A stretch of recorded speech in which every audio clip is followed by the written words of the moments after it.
One thing I should get out of the way is this is sort of initially what we were thinking we should call it, but then we thought, no, that won't go over very well with this audience. So let's go with something a little bit more friendly.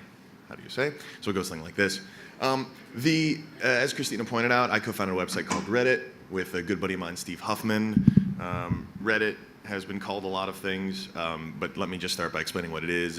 Basically a front page of what's new and interesting online. People find interesting content, like an XKCD comic. They submit it, and then people vote on it. And if they like it, they vote it up. If they don't, they vote it down. The end result is a constantly rising, falling list of the coolest stuff on the internet.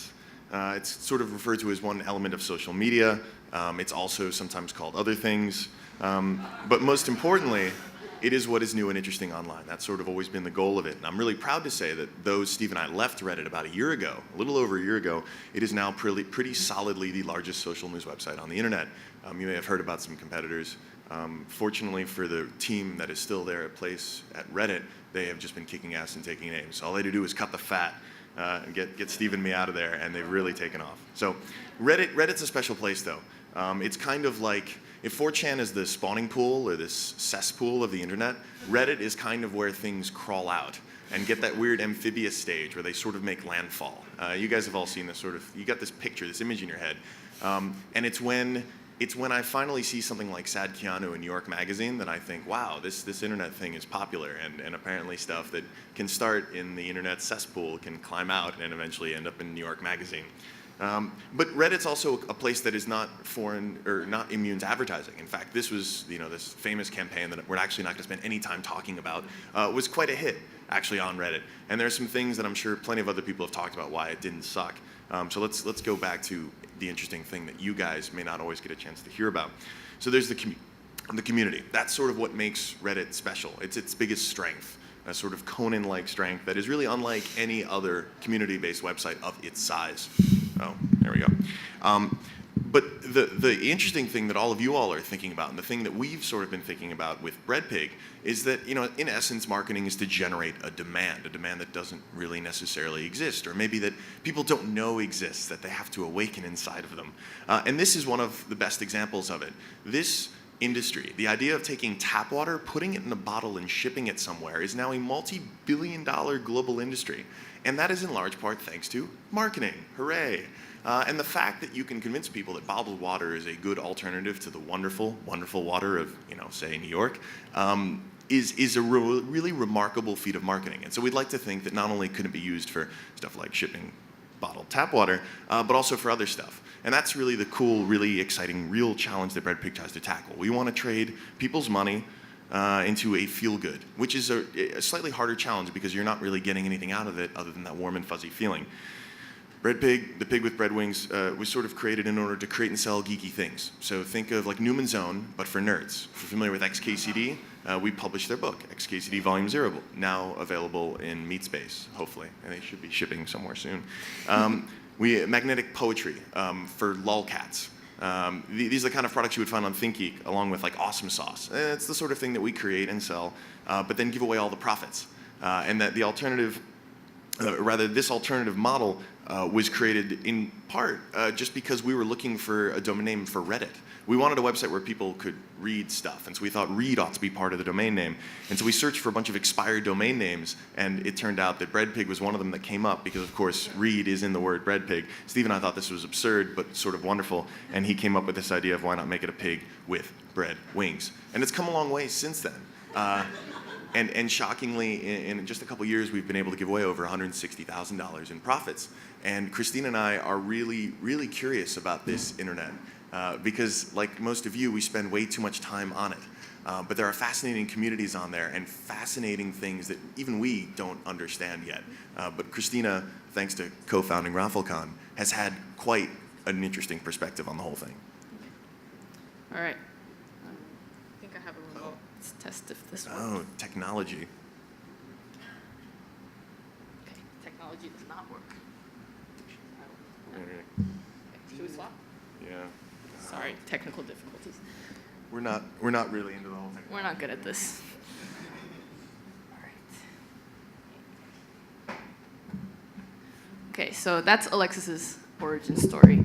How I got started is, like Alexis says, I spend way too much time on the internet. I've been doing it since I was like 10, and I've pretty much been an internet addict all my life. But one day, this life-changing thing happened where, as we mentioned before, this comic XKCD decided to have a real-world meetup that was about half a mile away from where I was living. So Tim back there and I decided to go to it and check out what it was all about.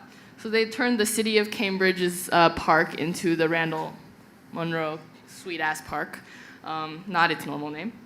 And basically all these people showed up.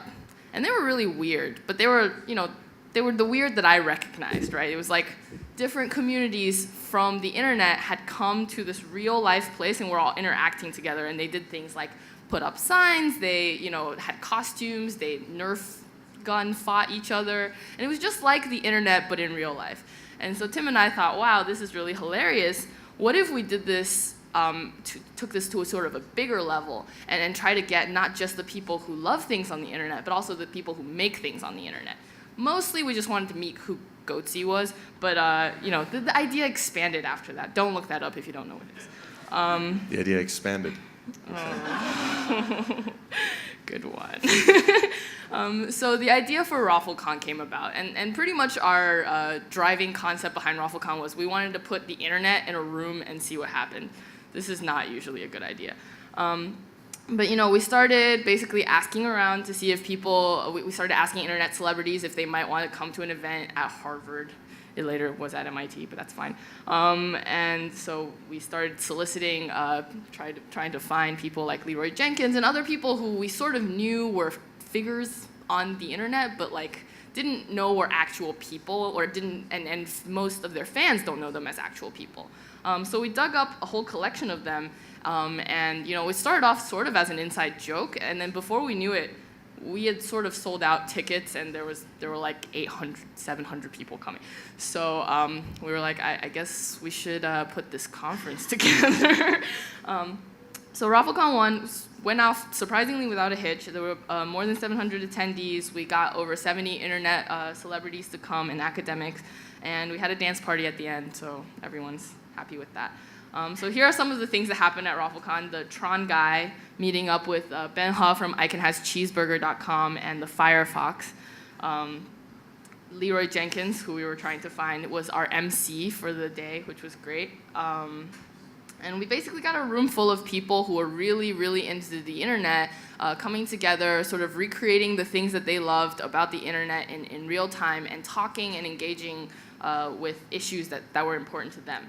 And also, we kept them safe.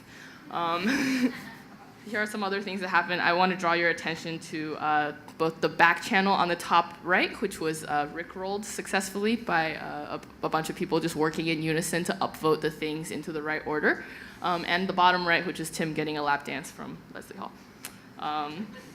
So in doing ROFLCon, after we did the first ROFLCon, we did several other events. ROFLCon New York City was actually here, so I'm having lots of flashbacks to like panicking.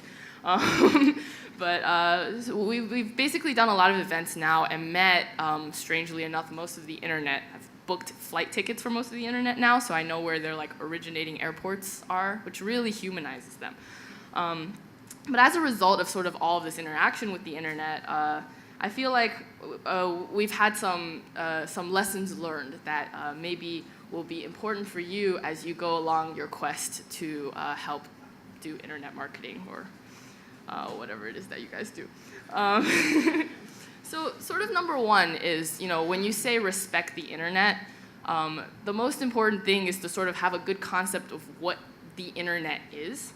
And most people, at least most people who don't spend a lot of time on the internet, or when they do, even if they do, when it comes to marketing, they think, oh, it's like sort of undifferentiated blob of nerds, that like hang out online, and they're sort of one unit that acts together for very mysterious ways. And that's just not true. So, Alexis was talking earlier about Reddit. That's just one online community. This is a map that Randall Munro of XKCD did of a bunch of internet communities that he tried to do to scale. And this sort of doesn't cover everything that I would want it to, but it's a good representation of how many different communities there are. You know, in the bottom right corner, you see QQ, which is an instant messenger that's very popular in China, which sort of represents this whole community that we in the US barely ever touch. And similarly, you know, there are, even just within the US, there are so many different subcultures that all have their communities online. So when you think about the internet, you have to think about generalizing Americans as a whole. You can't market to all of America. You need to figure out, you know, exactly which target communities within that you're working with. And the other thing about the internet is that many of the communities on the internet function very similarly to real life communities. So here's a bunch of people at an art opening, and here's a bunch of people commenting on a photo on Flickr. You know, it might be slightly different crowds of people because of the way the different venues work, and the way that people interact with each other are different because the way that they can express their identities are different. But it's still ultimately the same dynamics of, you know, like, these are people who are all interested in something, a picture, and they want to talk about it, they want to interact with it. And, you know, Flickr makes it easier for someone to leave a comment that the artist can see, but that doesn't change the functional point of the community, which is that it's a group of people who are interested in something.